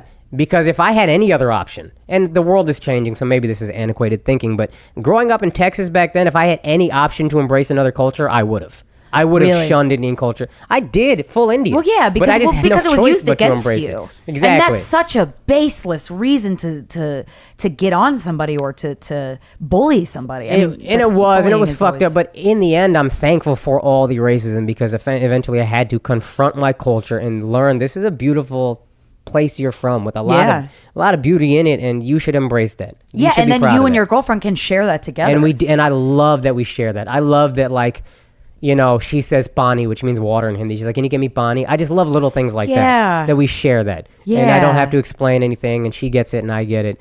And I really am. That's a valuable part in your partnership. Yeah. Oh, you guys are fucking cute. Oh, thank you. Oh my God. Yeah, I'm so happy Don't for get you. it twisted. The fights are Indians are also crazy, so the fights are crazy. Really? Oh, like Italian Indians people? Honestly, Italians I in love Italy. It. We're like Italians in Italy crazy. What kind of fights? Wow. Oh, I'm crazy. I'm insecure. She's insecure. Then when those collide, and we've gotten much better. Yeah. As we did couples therapy. We both are in individual therapy. So like things have gotten much better in terms of communicating. Yeah. But especially my first relationship, I don't know what's normal, what's not. I don't know how to communicate things. Yeah. I don't know about nuanced conversations. And you have to learn how to fight with each other. And that is something, knock on wood, there's ups and downs. You know, it seems like good periods and bad periods or whatever. But like, I think we're getting a much better grasp on how to communicate. That's wonderful. I could never say what I wanted for like 2 years. Really? I had, because I was always like, well, what if she gets upset? And then we have a fight. And I hate fighting.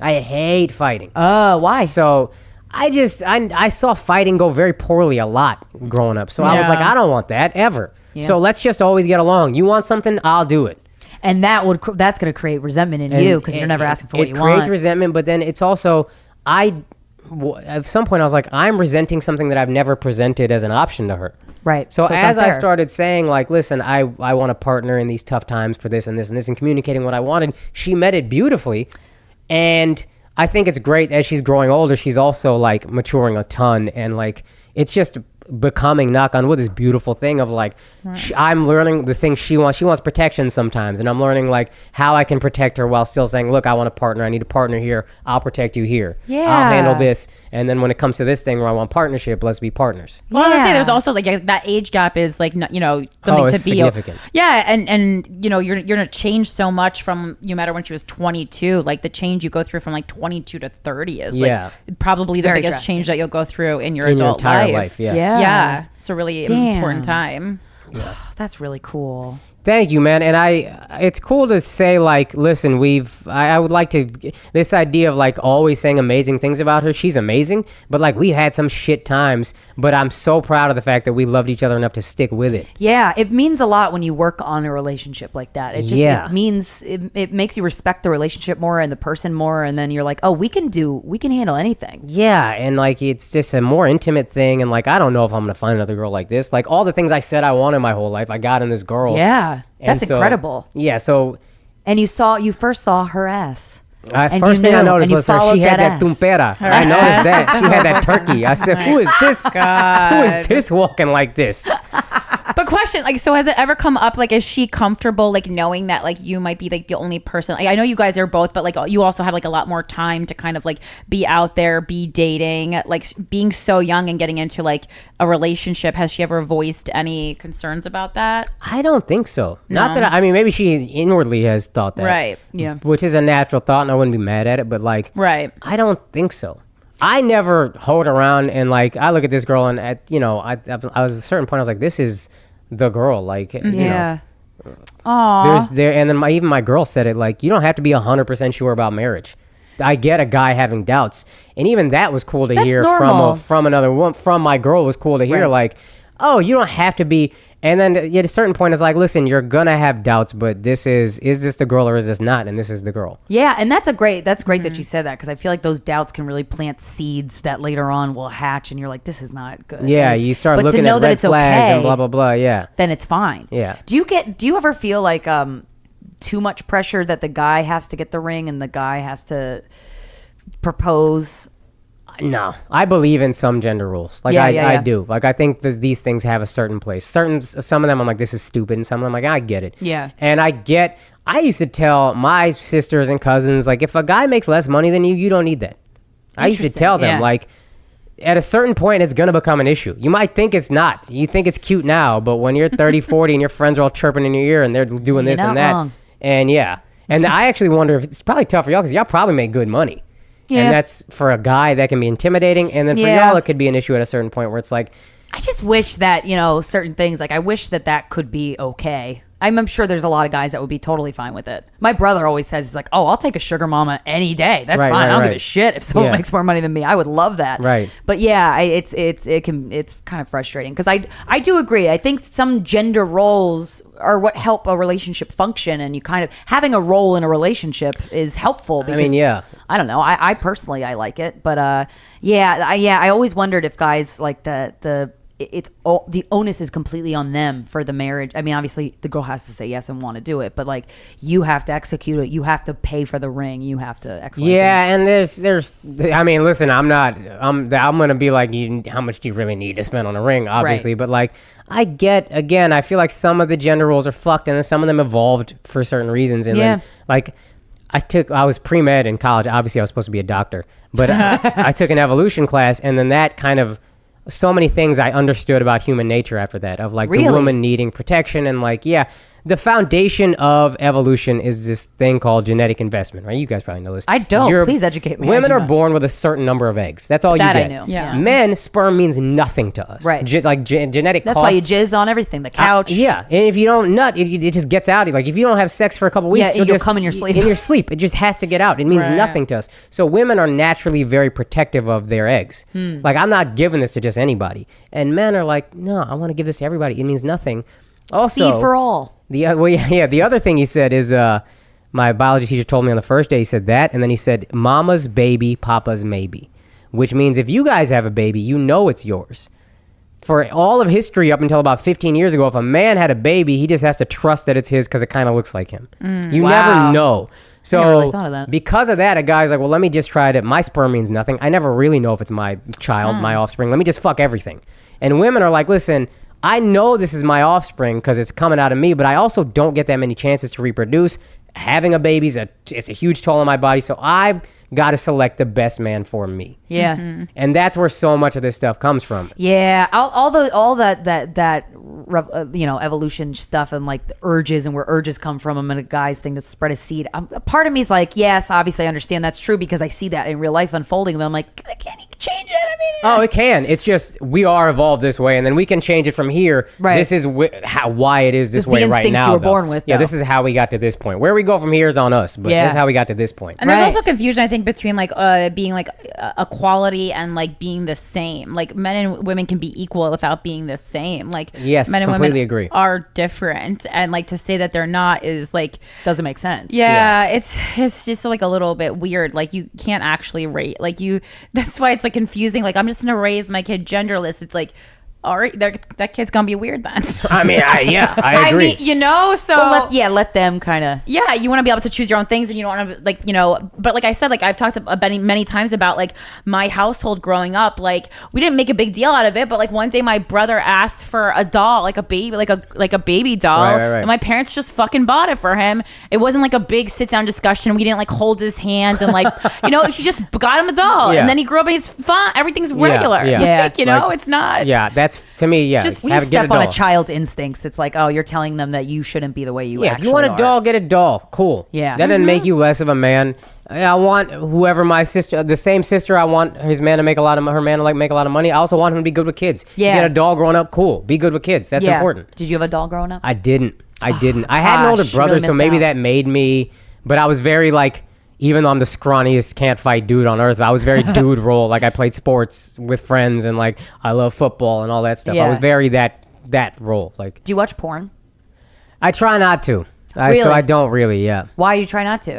I just don't think it's like the healthiest thing, and I don't know. Does You it fuck have with your- a lot of like willpower. Like so, you don't drink. You've never drank or done drugs. I have drank a couple times in my life. The last time was when I was 19, so it's been 15 Wow. years. And you I didn't had like it? 2 shots of Jack Daniels. Oh boy! And I got buzzed for sure, and it was fun.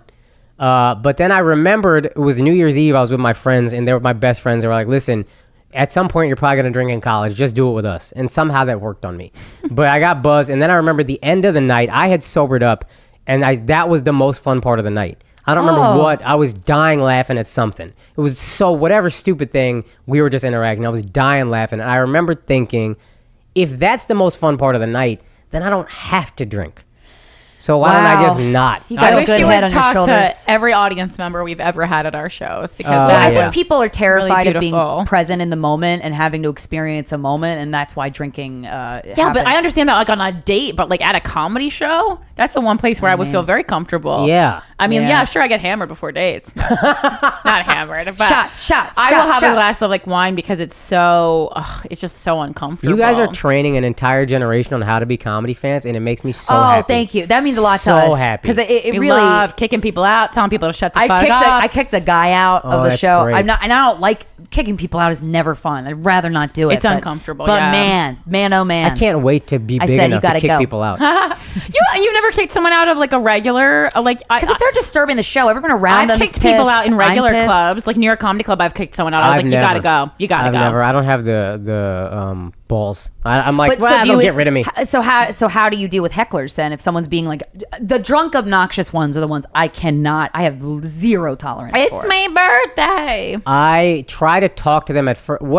So the first place I came up in New York was the Village Lantern, which you guys know. Oh, I love that If place. anybody, before it was even worse. It was downstairs, dark basement, Yeah. fucking creepy. But you would just get a lot of terrible people in there. Yeah. So I learned the difference between someone who's trying to mess up the show and be mean and cutting, and someone who's just having too much fun. Yeah. And the latter is annoying. Yeah. But It's I not- can't get that mad at it. Of I get course. frustrated, but like I'll try to talk to them and be like, listen, man, you got to quiet down. I get you're having fun, but like it's fucking everything up for other people. Yeah. So if you can, and then if they can't, I still wouldn't feel right kicking them out, but like I'll just get frustrated and try to make jokes about it, whatever. Yeah. But then the guy that's trying to be a dickhead will like I in my mind go I can head-to-head? fight on stage. I'll Yeah. die on that stage. So Well, like, you we'll got go the mic, head-to-head. man. You Yeah. can say, and you got the power of the word. And So in you my can tear mind, them that's apart my verbally. home, and I will die defending my home. Yeah. I get that. That's dope. Yeah.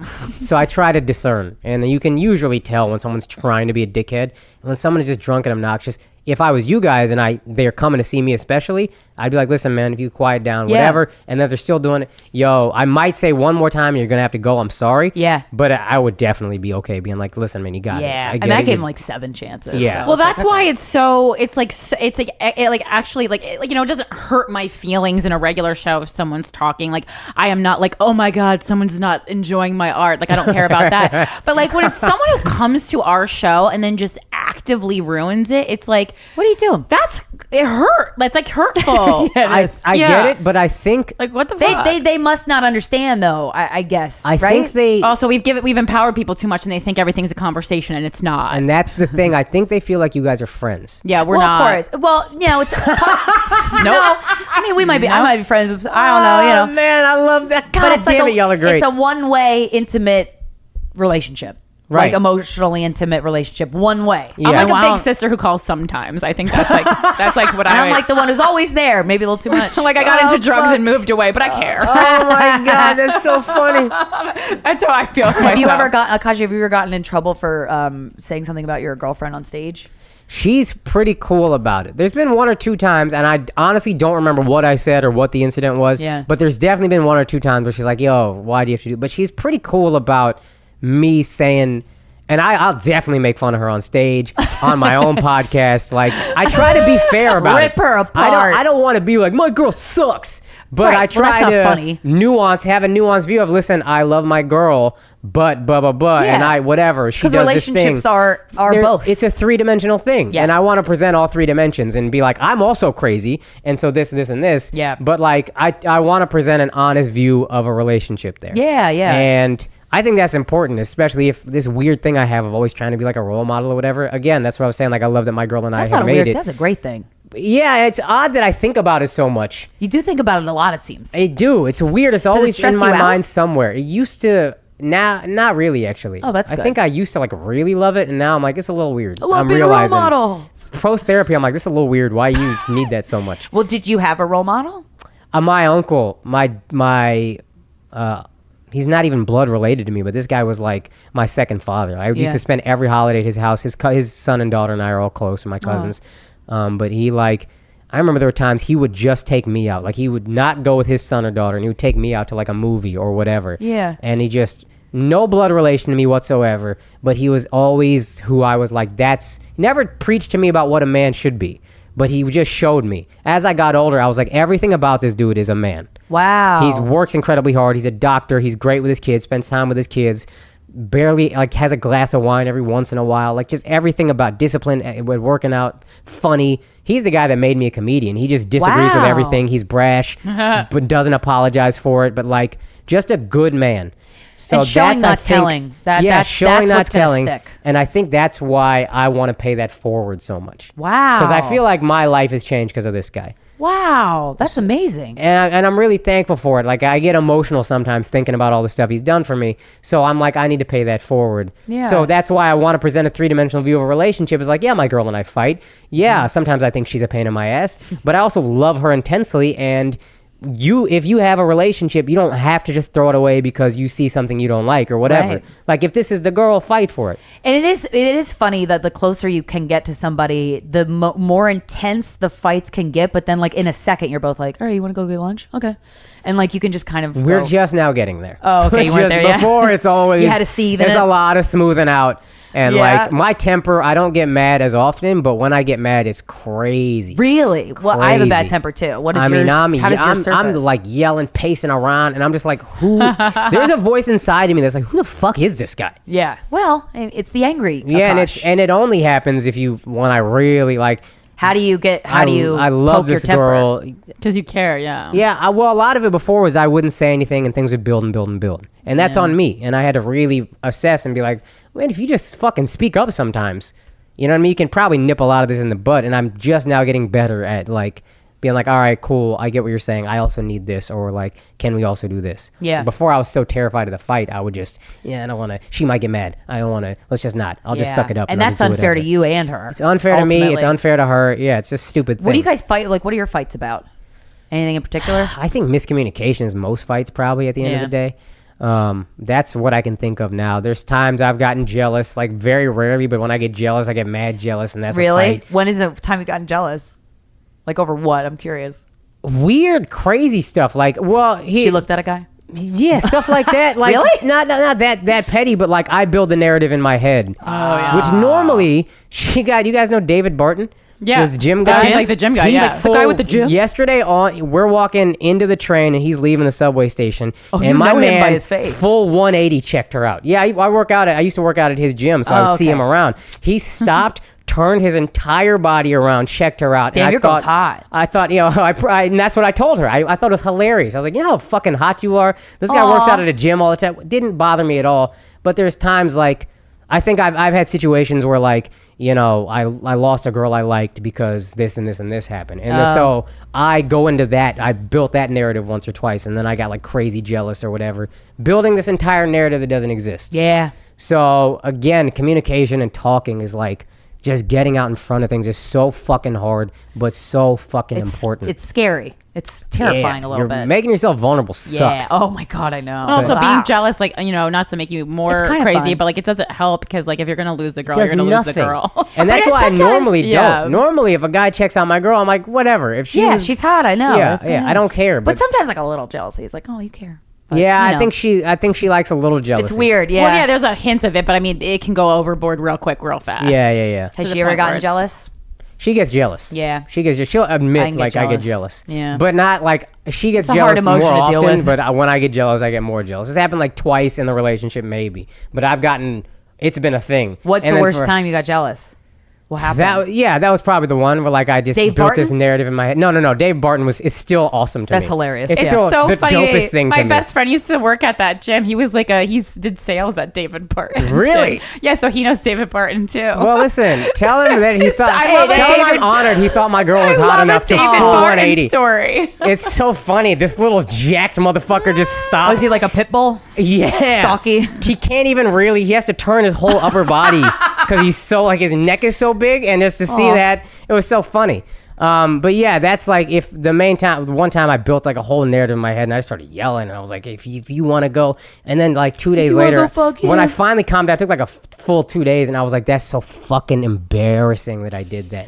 Oh Yeah. my God. Yeah. That was such an ugly thing to come out of me. What was that? Yeah, that everybody has that. In them, I Yeah, think. and then you learn, like, I still get really embarrassed by times I've lost my temper or whatever, but, like, you gotta stop. You can't do that either, because then it just gets worse. Oh man, when you get in your own head about it and start beating yourself up about how you react or interact with people, it's just a spiral of Oh, bad. no good comes from that. And then you be start like, hating yourself, and then you're that guy that's yeah. seething in the corner. She's good about being like, relax, all right? It happened. Things happen. But, like, Yeah. I'm like, no, that shouldn't happen. Whatever. I go, yeah. Did you masturbate as a youth? Yeah. How? Hand? How'd you know how to do it? I don't know. So some guys hump pillows. They put their dick in between the mattress and the box spring or I something. went hand. Hand. Yeah. That's fun. I just love the discomfort that you get anytime. It's really, my whole body is like, "Ugh!" Oh, really? We're talking about this, yeah. Do you masturbate in your relationship? Because really, it's hard to have time. Yeah, it's when you hard to live have together? time. When you're living together, it's hard to have time. gotta I'm sneak it. constantly just all over her. I mean, I'd be me tooing her a good amount. Yeah, I mean, Careful what you My girl say. be getting me tooed. She be catching I mild like how me toos constantly. 50 minutes ago, you're like, I don't want to say I don't want to anything offend anybody. that offends I don't want the anybody. post to pick She's this gonna up. have my back. She knows. That's a good thing. It is with relationships though. Like Steven used to come up and just grab my ass, and I'm like sometimes I'd be like, ugh. I But then won't, other times I'm like, I aw. won't necessarily just grab whatever, but I'm I constantly don't like mind. always trying to make out with her or whatever thing. Yeah. Whatever. Just like I'm all over. She's like, sometimes she's like, yo, give me some space. And I'm like, nah, I don't wanna. I'll do it, but I'm very reluctant about it. I hate it. How often do you guys have sex? Probably a We lot. try to be pretty regular, and I You really try to start be get, pretty we, regular? At least we go at least once a week. Did you schedule it? No, we never Oh. schedule, but like I'm pretty focused about it. Like the way David Barton is about. I don't deny. The I way don't doubt David that. Barton needs to lift weights. gotta have that sex. level of dedication is me trying to have sex with my girlfriend. Okay. Have you one of you ever denied the other? Has that happened yet? Oh, I get denied all the time. Yeah. Do you ever deny her? No, not really. And if you did, man, I that feel would like be if I pretty. did, it would be an issue. Oh, I do man. feel like if I did, it would be an issue. It's She's weird- lucky I'm as horny as I am, quite frankly. Otherwise, Yeah, it would be she's so lucky. demoralizing. She's lucky I'm so attracted to her. Otherwise, Well, I've gotten rejected. I had gotten rejected once by my ex when I went to have sex with him. He didn't want to, and I was so offended. And then I was like, Krystyna, you gotta fucking relax. yeah, because you guys do it to I us all the reject time. him all the time. Yeah. It's a constant rejection. And then you forget, like, oh yeah. It's just wearing down of defenses. You just constantly, you know what I mean? I just wait for my moment. Just wear it down. You're just Akash is just hiding in the corner. Like, is she horny yet? Oh my god. No, there's no hiding. I'm asking. Do you ever get boners when you don't want to? Not as much now, but when you're a kid, yeah, constantly. Do you have like an embarrassing boner story? I don't. Luckily, That's good. Probably my dick's not big enough to really get embarrassed, but to really be noticeable, probably. No, Stop bragging. I don't. I just think it's hilarious. Every guy brags about how big their dick is, and I just love bragging, like saying I'm horrible at sex. It It's is so funny to say it. Yeah. to just own the opposite. Yeah. And if you're bragging about your big dick, I'm like, isn't that big? Yeah. Yeah. Yeah. Come on. It is. It is. No. No one would brag about it. No. If it wasn't. I have a friend who used to always joke around about having a big dick, and then I heard that he actually did, and now I call it out, and he gets so uncomfortable. Now I'm like, yo, this dude got a big ass dick, guys, Yo, and your he dick gets is huge. so uncomfortable. He's like, people can hear you. Yeah, that's the fucking point. I know, it's so funny. But yeah, I don't think I have like an embarrassing. I think I was always able to maneuver out of getting caught with the boner. Like I would never I never got called up in class or whatever. Oh, that's good. Okay, Yeah, 'cause I I feel never like had that moment. if I was a young man and then that happened, that would probably really scar me. It's like the equivalent of bleeding all over the school seat, the seat that you're at your desk, Oh, and then you yeah. get up and you're like, Yeah. no. Yeah. My girl's first period was like you in there? a doctor's Yeah, office. were you? She was telling me. At a And doc- she with got her period at a Not even know it was a doctor's doctor. She was with her dad is all I know. Oh boy, And me then too. When I got mine. he said something like, "Did you sit on paint?" And then she said no, and he just goes, "Oh shit!" And then he accept my body. well, he had two daughters, so it wasn't Okay, like he knew, he was yeah. disgusted. He was just Right. like, "Oh fuck, it's happening I now. gotta go get- You don't have the tampon." Which is the You whole didn't thing. sit in paint. Yeah, Silly yeah. me. Oh my Yeah, gosh. here we go.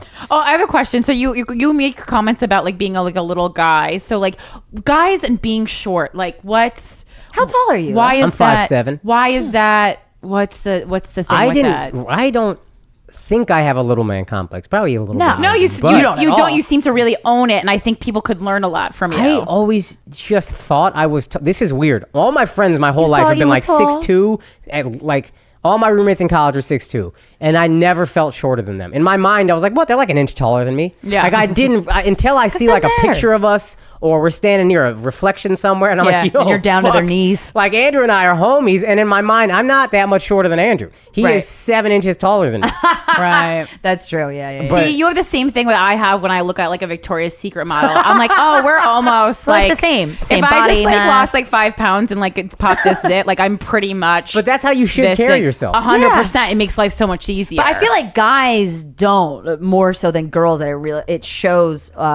It shows when you meet them, like in their attitude and how they interact. Yeah, with, you're with probably women if right. they're straight. But I didn't realize it was such a big deal. Like a lot of girls, short is just a deal breaker. I think 5'7" is and the it's lowest so acceptable annoying. height. Yeah, I think Five you're missing. what? I think 5'7". I think people are missing out on so many great people because I don't of care that. about height.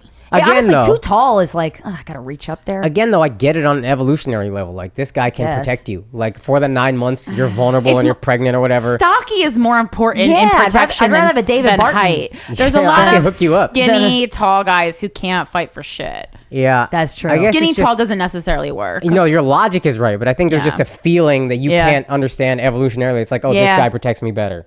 But Yeah, you're right, that's so logically. annoying. Short guys tend to make more money because we're overcompensating or whatever. Oh, is But, that- like, Oh, really? I think that's a Fact? real Really? thing. That's a fun little fact. I Most also heard actors are short pretty guys short. are better in bed. I've heard that. Probably not. To be honest with you. Okay. Probably a myth. Us and big feet. That's That just shit trying to is make me a myth. feel better. Oh, the Oh my big feet gosh. thing. Oh my I never got any proof of that big feet thing. Oh, really? Yeah, I've had guys with huge dicks and their feet were kind of tiny. Oh, So, that's I what's don't up. think- Size 8.5 over here. That's not bad though. That's not like tiny. Yeah, I used yeah. to work at a shoe store. That's like pretty regular. Oh, girl, What? you girls are the best. I used to work at Forever 21. My girl worked at Abercrombie Kids. No. Back in the day. Nice. It smells so nice in there. I don't know It the does. kids one, but Do the adult kids- one they smells have- great. Do they have Abercrombie Kids cologne?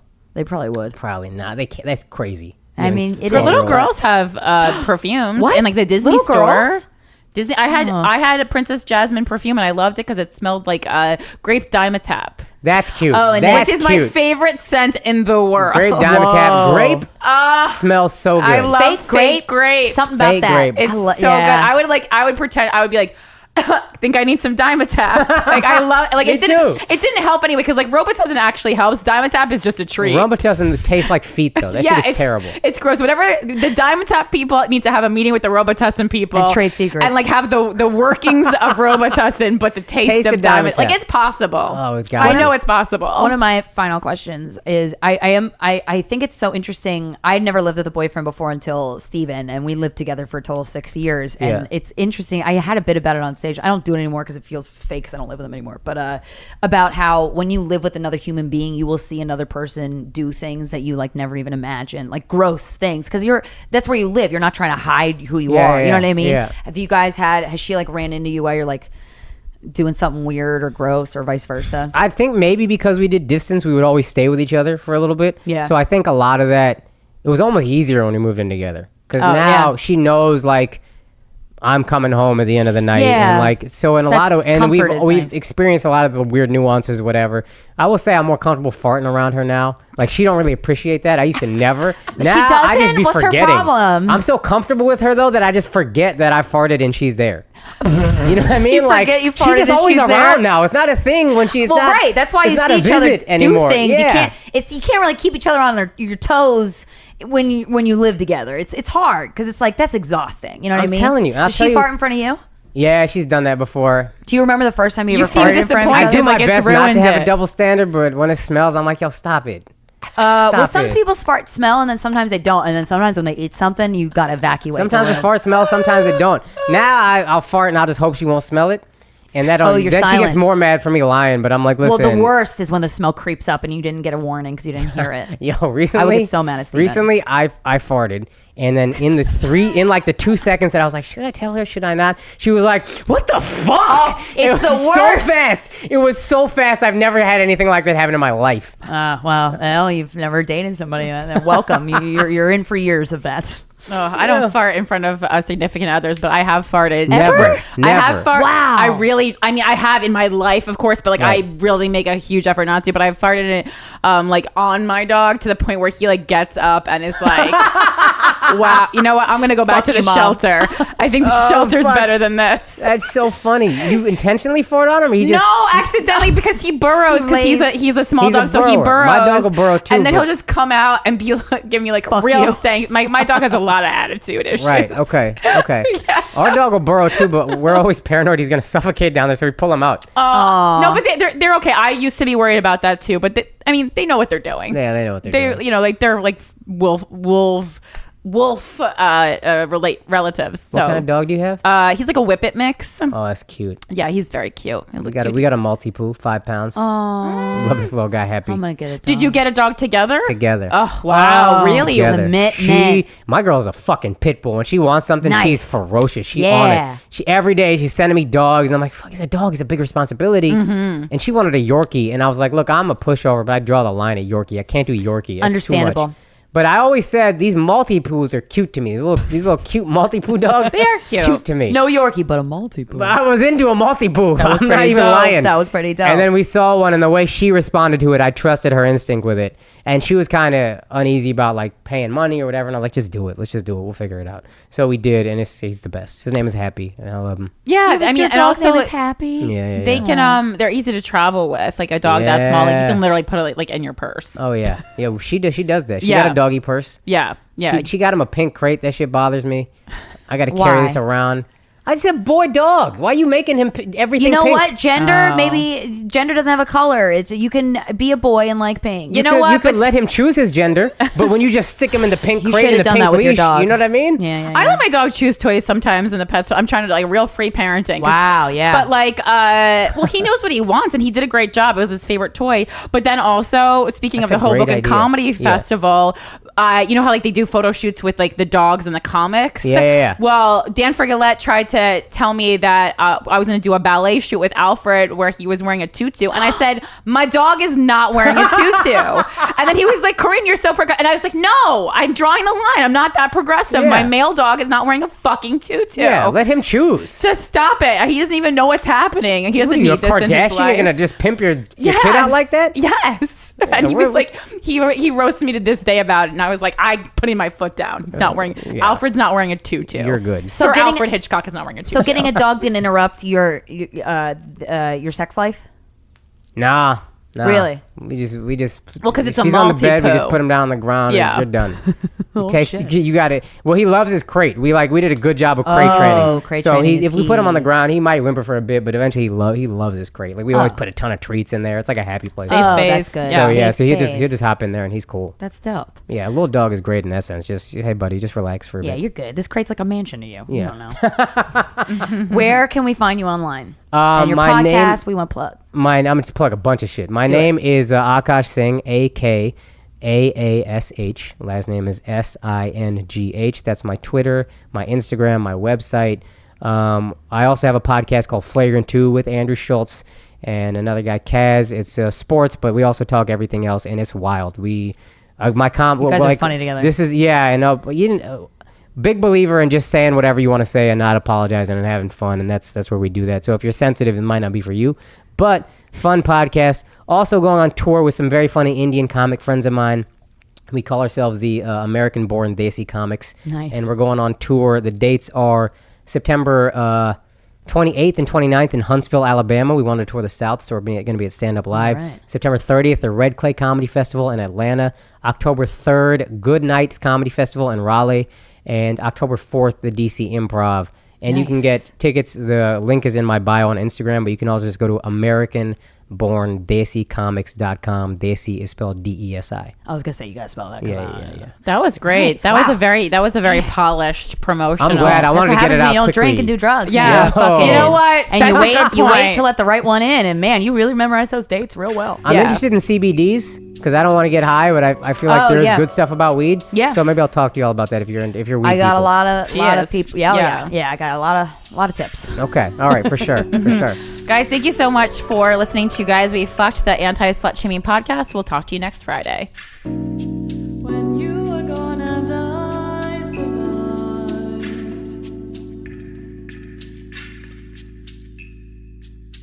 whilst feeling I was never alive,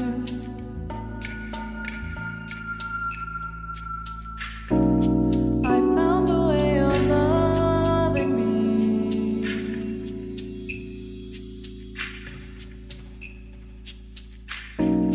Still scared of trusting in destiny. ThirdLove is passionate about the perfect fit, and they believe it's time for your bra to fit you, not the other way around. Their collections are designed by women for women, so you will love the way you feel under each and every look. And now they offer over 70 sizes and more than a dozen styles, so you'll find the perfect bra for every moment and every outfit. Get 15% off your first purchase by going to thirdlove.com/GWF today.